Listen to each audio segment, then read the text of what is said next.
Assalamualaikum warahmatullahi wabarakatuh.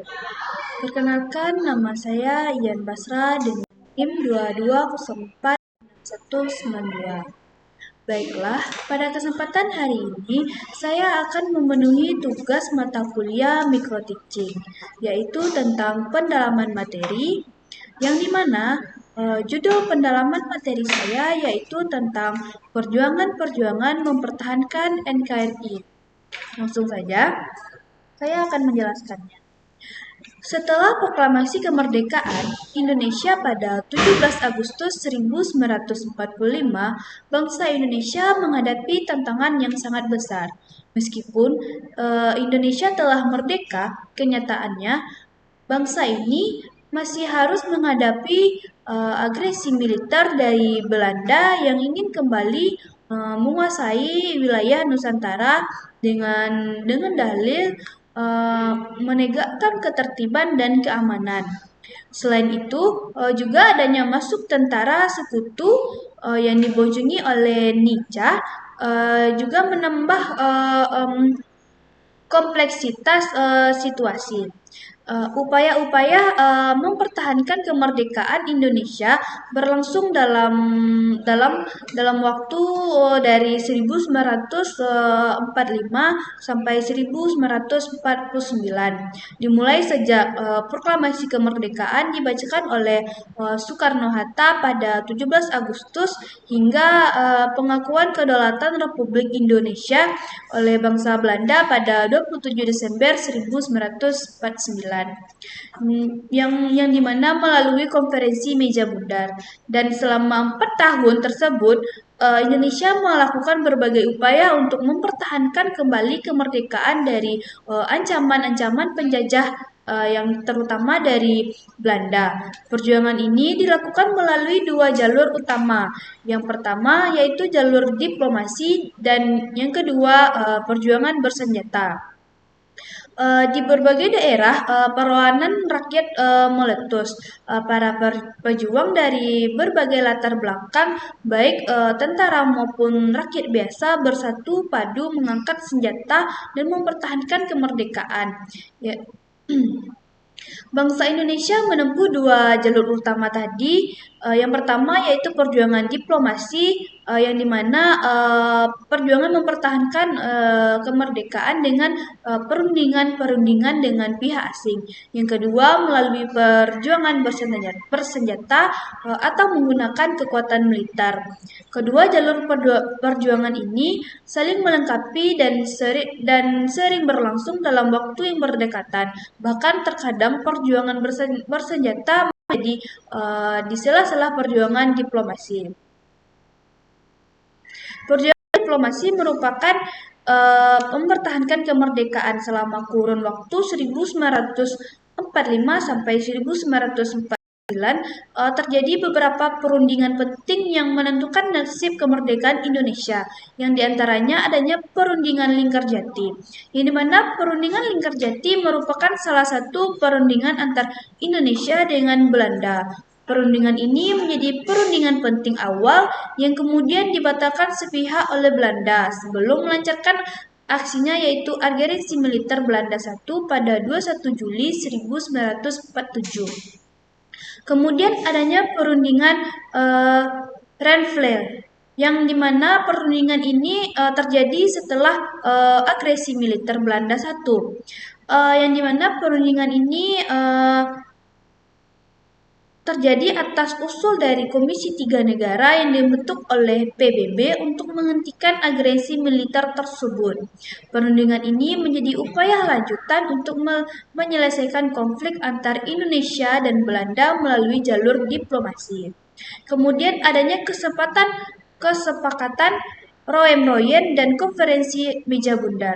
Perjuangan diplomasi dilanjutkan dengan kesepakatan Roem-Royen yang kemudian berujung pada konferensi di meja bundar.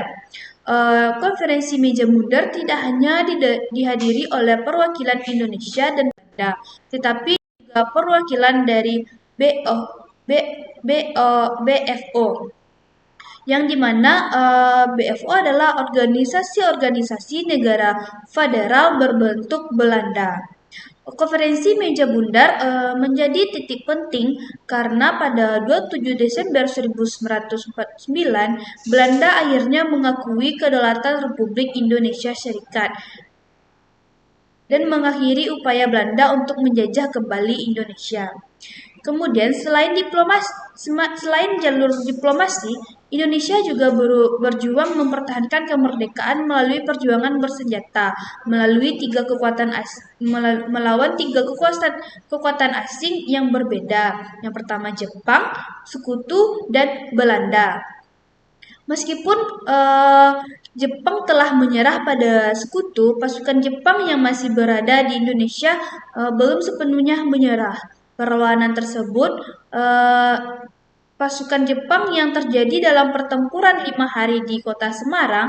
Pertempuran ini menjadi salah satu contoh perjuangan bersenjata bangsa Indonesia dalam menghadapi pasukan Jepang pasca proklamasi kemerdekaan.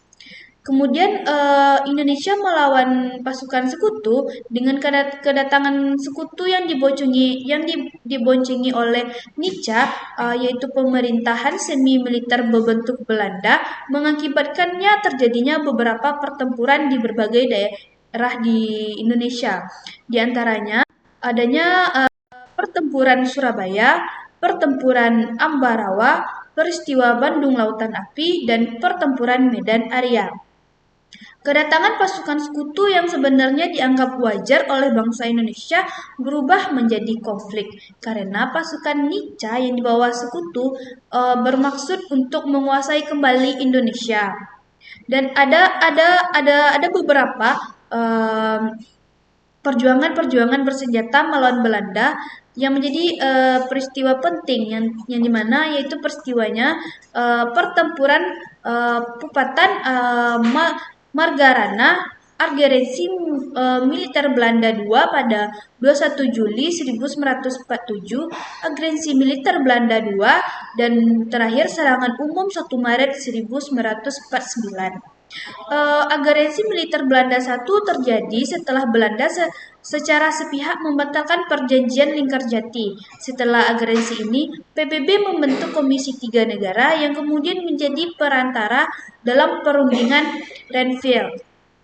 Ini menunjukkan bahwa perjuangan bersenjata dan diplomasi saling berkaitan dan terjadi secara berkesinambungan. Kemudian tak hanya itu, di Sumatera Barat termasuk Kota Padang juga memiliki posisi yang sangat strategis dalam sejarah perjuangan kemerdekaan. Selain letaknya yang berada di pantai barat Sumatera dan menghadap langsung ke Samudra Hindia, daerah ini juga merupakan pusat intelektual dan semangat perlawanan terhadap kolonialisme sejak zaman pergerakan nasional.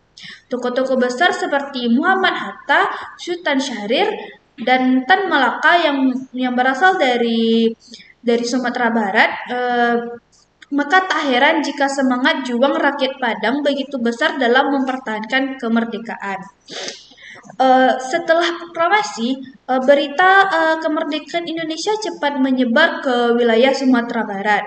Rakyat menyambutnya dengan penuh sukacita.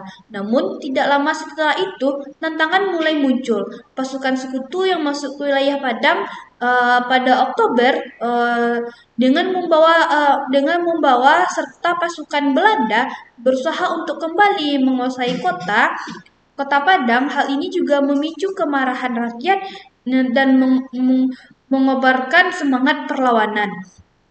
Pemerintah Republik Indonesia waktu itu belum bisa mengendalikan seluruh wilayah secara efektif karena kondisi komunikasi dan transportasi yang masih sangat terbatas. Oleh karena itu, peran pemerintahan lokal dan organisasi rakyat menjadi sangat penting. Di Padang terbentuklah berbagai badan perjuangan seperti Barisan Pemuda Indonesia, Barisan Benteng, dan Tentara Keamanan Rakyat atau TKR yang kemudian menjadi bagian dari TNI.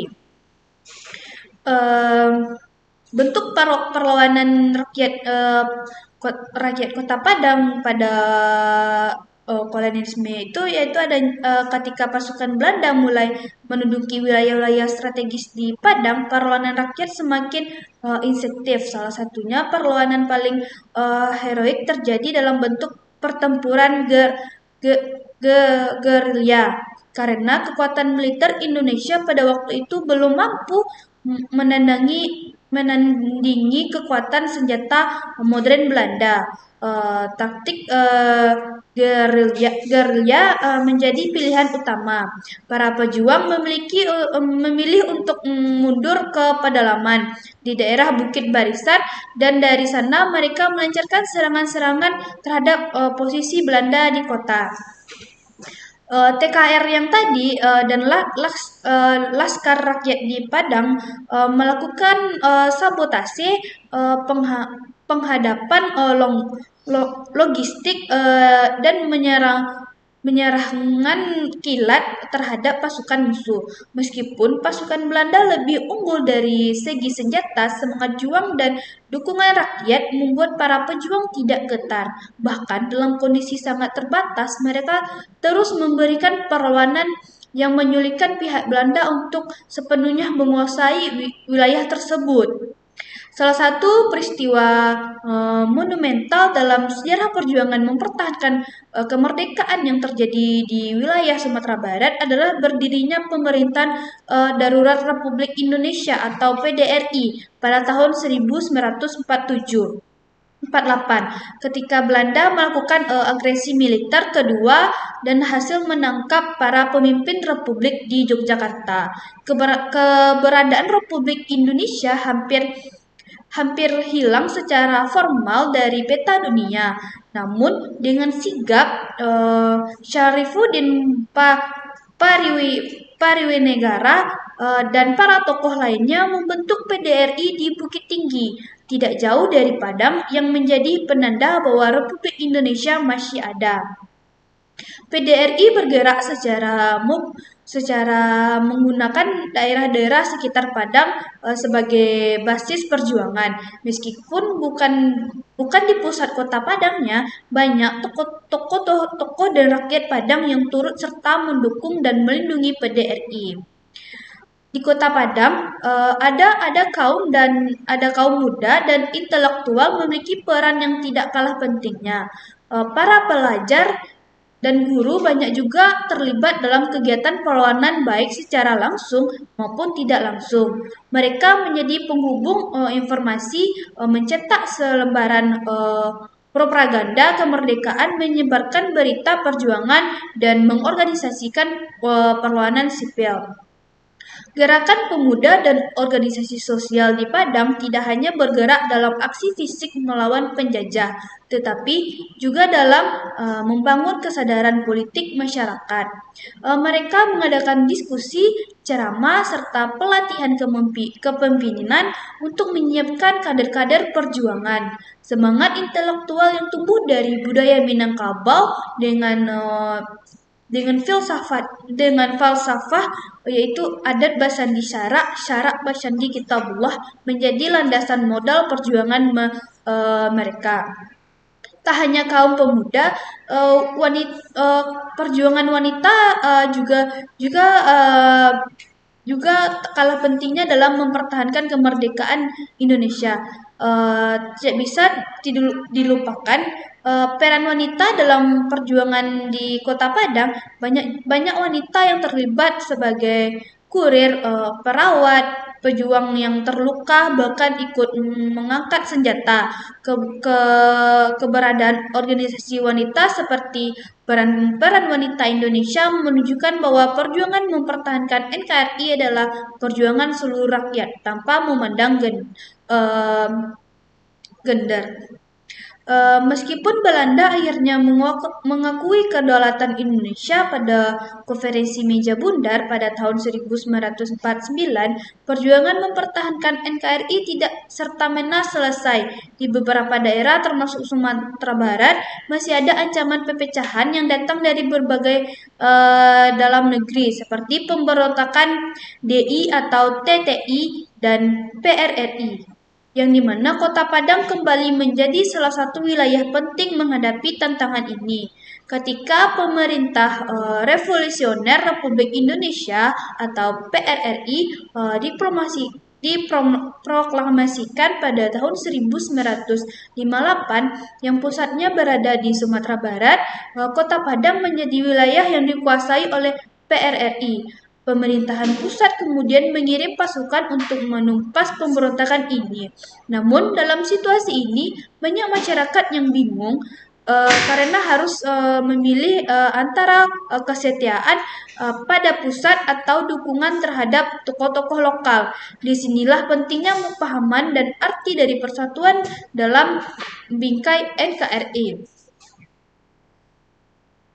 Dari seluruh rangkaian sejarah yang telah kita bahas tadi dapat disimpulkan bahwa perjuangan mempertahankan kemerdekaan NKRI di Kota Padang bukanlah perjuangan yang kecil atau terpisah dari perjuangan nasional.